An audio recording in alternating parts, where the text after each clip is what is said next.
Brace த Lord.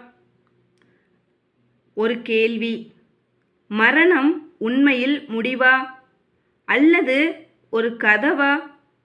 கல்லறை மூடப்பட்டிருந்தது, ஆனால் இன்று அது திறந்திருக்கிறது.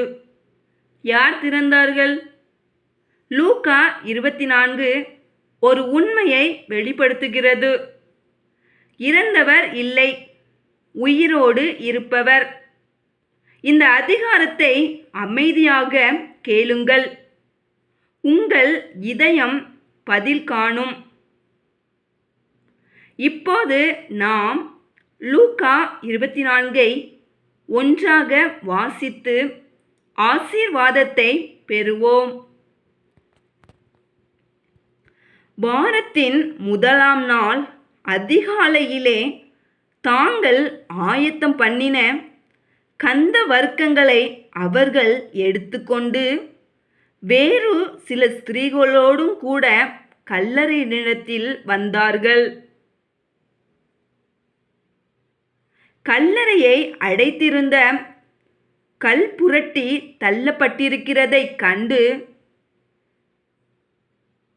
உள்ளே பிரவேசித்து கர்த்தராகிய இயேசுவின் சரீரத்தை காணாமல்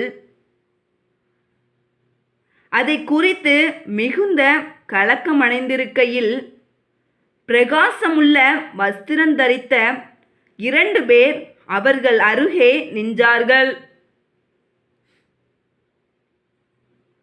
அந்த ஸ்திரீகள் பயப்பட்டு தலை கவிழ்ந்து தரையை நோக்கி நிற்கையில், அந்த 2 பேரும் அவர்களை நோக்கி, உயிரோடு இருக்கிறவரை நீங்கள் மரித்தோரிடத்தில் தேடுகிறதென்ன?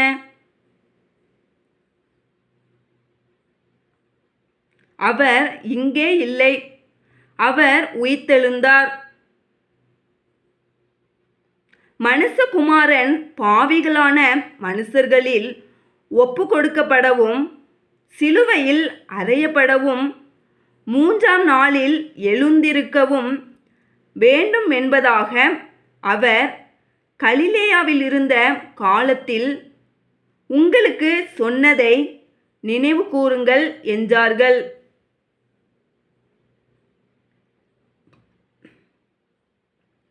அப்பொழுது அவர்கள் அவருடைய வார்த்தைகளை நினைவு கூர்ந்து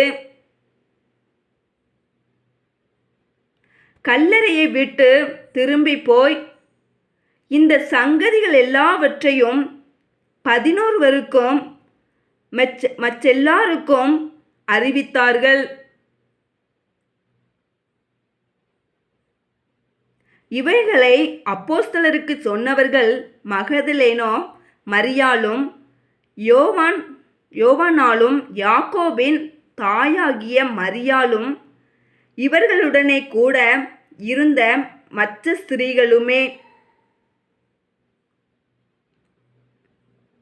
இவர்களுடைய வார்த்தைகள் அவர்களுக்கு வீண் பேச்சாக தோன்றினதினால் அவர்கள் இவர்களை நம்பவில்லை.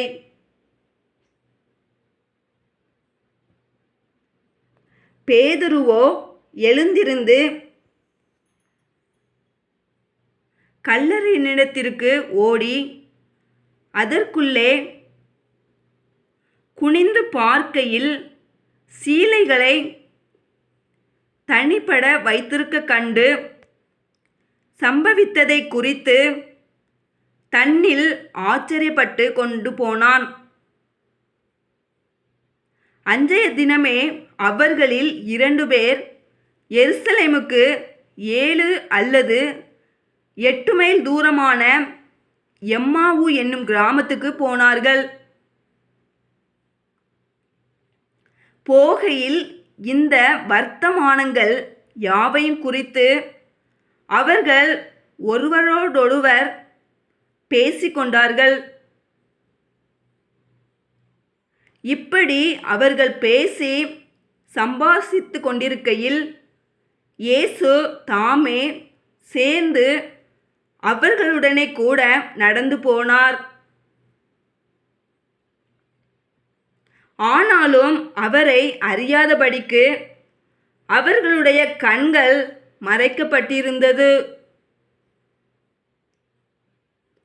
அப்பொழுது அவர் அவர்களை நோக்கி, நீங்கள் துக்கமுகமுள்ளவர்களாய் வழிநடந்து ஒருவருக்கொருவர் சொல்லிக் கொள்ளுகிற காரியங்கள் என்னவென்று கேட்டார். அவர்களில் ஒருவனாகிய கிளையோப்பா என்பவன் பிரதியுத்தரமாக, இந்நாட்களில் எருசலேமிலே நடந்தவைகளை அறியாதபடிக்கு நீர் அந்நியராயிருக்கிறீரோ என்றான். அவர் எவைகள் என்றார். அதற்கு அவர்கள், நசரேயனாகிய இயேசுவை குறித்தவைகளே. அவர் தேவனுக்கு முன்பாகவும் ஜனங்கள் எல்லாருக்கும் முன்பாகவும் செய்கையிலும் வாக்கிலும் வல்லமை உள்ள தீர்க்கதரிசியாயிருந்தார். நம்முடைய பிரதான ஆசாரியரும் அதிகாரிகளும் அவரை மரண ஆக்கினைக்குட்படுத்தி சிலுவையில் அறைந்தார்கள். அவரே இஸ்ரவேலை மீட்டி இரட்சிப்பவர் என்று நாங்கள் நம்பியிருந்தோம். இவைகள் சம்பவித்து இன்று 3 நாளாகிறது. ஆனாலும் எங்கள் கூட்டத்தை சேர்ந்த சில ஸ்திரீகள் அதிகாலமே கல்லறை நிலத்திற்கு போய் அவருடைய சரீரத்தை காணாமல் திரும்பி வந்து, அவர் உயிரோடு இருக்கிறார் என்று சொன்ன தேவதூதரை தரிசித்தோம் என்று சொல்லி எங்களை பிரமிக்க பண்ணினார்கள். அப்பொழுது எங்களிலே சிலர் கல்லறை நிலத்திற்கு போய் ஸ்திரீகள் சொன்னபடியே கண்டார்கள், அவரையோ காணவில்லை என்றார்கள்.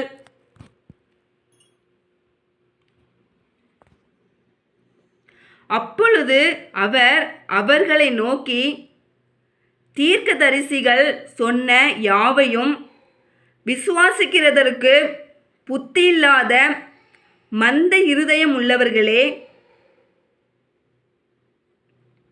கிறிஸ்து இவ்விதமாக பாடுபடவும் தமது மகிமையில் பிரவேசிக்கவும் வேண்டியதில்லையா என்று சொல்லி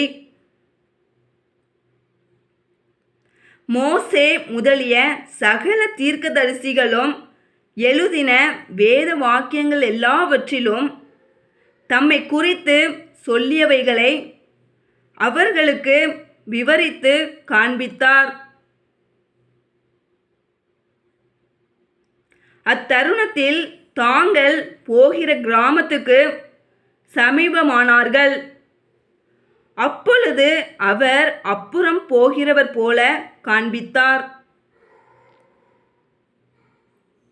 அவர்கள் அவரை நோக்கி, நீர் எங்களுடனே தங்கியிரும், சாயங்காலமாயிற்று, பொழுதும் போயிற்று என்று அவரை வருந்தி கேட்டுக்கொண்டார்கள். அப்பொழுது அவர் அவர்களுடனே தங்கும்படி உள்ளே போனார். அவர்களோடே அவர் பந்தியிருக்கையில் அவர் அப்பத்தை எடுத்து ஆசீர்வதித்து அதை பிட்டு அவர்களுக்கு கொடுத்தார். அப்பொழுது அவர்களுடைய கண்கள் திறக்கப்பட்டு அவரை அறிந்தார்கள். உடனே அவர் அவர்களுக்கு மறைந்து போனார். அப்பொழுது அவர்கள் ஒருவரையொருவர் நோக்கி, வழியிலே அவர் நம்முடனே பேசி வேத வாக்கியங்களை நமக்கு விளங்க காட்டின பொழுது நம்முடைய இருதயம் நமக்குள்ளே கொழுந்து விட்டு எரியவில்லையா என்று சொல்லிக்கொண்டு அந்நேரமே எழுந்திருந்து எருசலேமுக்கு திரும்பி போய் 11 அவர்களோடு இருந்தவர்களும் கூடியிருக்க கண்டு, கர்த்தர் மெய்யாகவே உயிர்த்தெழுந்து சீமோனுக்கு தரிசனமானார் என்று அவர்கள் சொல்ல கேட்டு, வழியில் நடந்தவைகளையும் அவர் அப்பத்தை பிட்கையில் தாங்கள் அவரை அறிந்து கொண்டதையும் விவரித்து சொன்னார்கள். இவைகளை குறித்து அவர்கள் பேசிக்கொண்டிருக்கையில் இயேசு தாமே அவர்கள் நடுவிலே நின்று, உங்களுக்கு சமாதானம் என்றார். அவர்கள் கலங்கி பயந்து ஒரு ஆவியை காண்கிறதாக நினைத்தார்கள். அவர் அவர்களை நோக்கி, நீங்கள் ஏன் கலங்குகிறீர்கள்? உங்கள் இருதயங்களில் சந்தேகங்கள் எழும்புகிறதென்ன? நான் தான் என்று அறியும்படி என் கைகளையும் என் கால்களையும் பாருங்கள், என்னை தொட்டு பாருங்கள். நீங்கள் காண்கிறபடி எனக்கு மாம்சமும் எலும்புகளும் உண்டாயிருக்கிறது போல ஒரு ஆவிக்கு இராதே என்று சொல்லி தம்முடைய கைகளையும் கால்களையும் அவர்களுக்கு காண்பித்தார். ஆனாலும் சந்தோஷத்தினால் அவர்கள் இன்னும் விசுவாசியாமல் ஆச்சரியப்படுகையில், புசிக்கிறதற்கு ஏதாகிலும் இங்கே உண்டா என்று அவர்களிடத்தில் கேட்டார். அப்பொழுது பொரித்த மீன் கண்டத்தையும் தேன் கூட்டு துணிக்கையையும் அவருக்கு கொடுத்தார்கள். அவைகளை அவர் வாங்கி அவர்களுக்கு முன்பாக புசித்து அவர்களை நோக்கி, மோசேயின் நியாயப்பிரமாணத்திலும் தீர்க்கதரிசிகளின் ஆகமங்களிலும் சங்கீதங்களிலும் என்னை குறித்து எழுதியிருக்கிறவைகளெல்லாம் நிறைவேற வேண்டியதென்று நான் உங்களோடு இருந்தபோது உங்களுக்கு சொல்லிக் கொண்டு வந்த விசேஷங்கள் இவைகளே என்றார். அப்பொழுது வேத வாக்கியங்களை அறிந்து கொள்ளும்படி அவர்களுடைய மனதை அவர் திறந்து அவர்களை நோக்கி, எழுதியிருக்கிறபடி கிறிஸ்து பாடுபடவும் 3ஆம் நாளில் மரித்தோரிலிருந்தெழுந்திருக்கவும் வேண்டியதாயிருந்தது.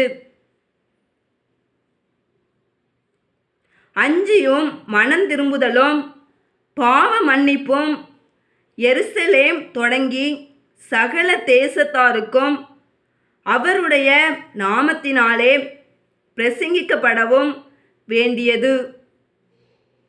நீங்கள் இவைகளுக்கு சாட்சிகளாயிருக்கிறீர்கள்.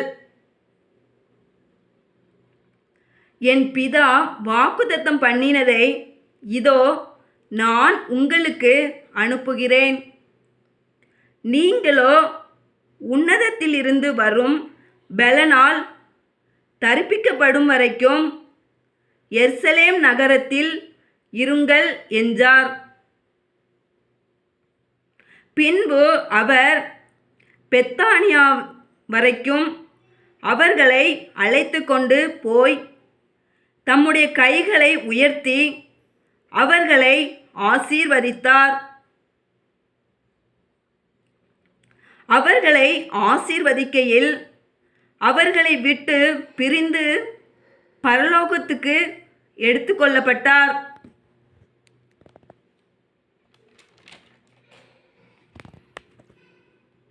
அவர்கள் அவரை பணிந்து கொண்டு மிகுந்த சந்தோஷத்தோடே எருசலேமுக்கு திரும்பி வந்து நாடோறும் தேவாலயத்திலே தேவனை புகழ்ந்து துதித்து கொண்டிருந்தார்கள். ஆமேன். லூக்கா 24 நமக்கு ஒரு செய்தி தருகிறது. கல்லறை காலி, ஆனால் நம் வாழ்க்கை நிரம்ப முடியும். அவர் உயிரோடு இருக்கிறார். அதனால் நமக்கும் நம்பிக்கை இருக்கிறது. இன்று ஒரு புதிய தொடக்கம் சாத்தியம். இந்த லைவ் உங்களுக்கு ஆசீர்வாதமாக இருந்தால் சேட்டில் அலைவ் ஃபாரெவர் என்று டைப் செய்யுங்கள். லைக் செய்யுங்கள், ஷேர் செய்யுங்கள், சப்ஸ்கிரைப் செய்யுங்கள். ஜீவ வார்த்தை, தேவனுடைய வார்த்தை உங்கள் வாழ்க்கைக்காக. மேலும் நித்தியத்தின் உண்மையை அறிய லூக்கா 16 அதிகாரத்தை டிஸ்கிரிப்ஷன் முதல் வரியில் வாசித்து தியானியுங்கள்.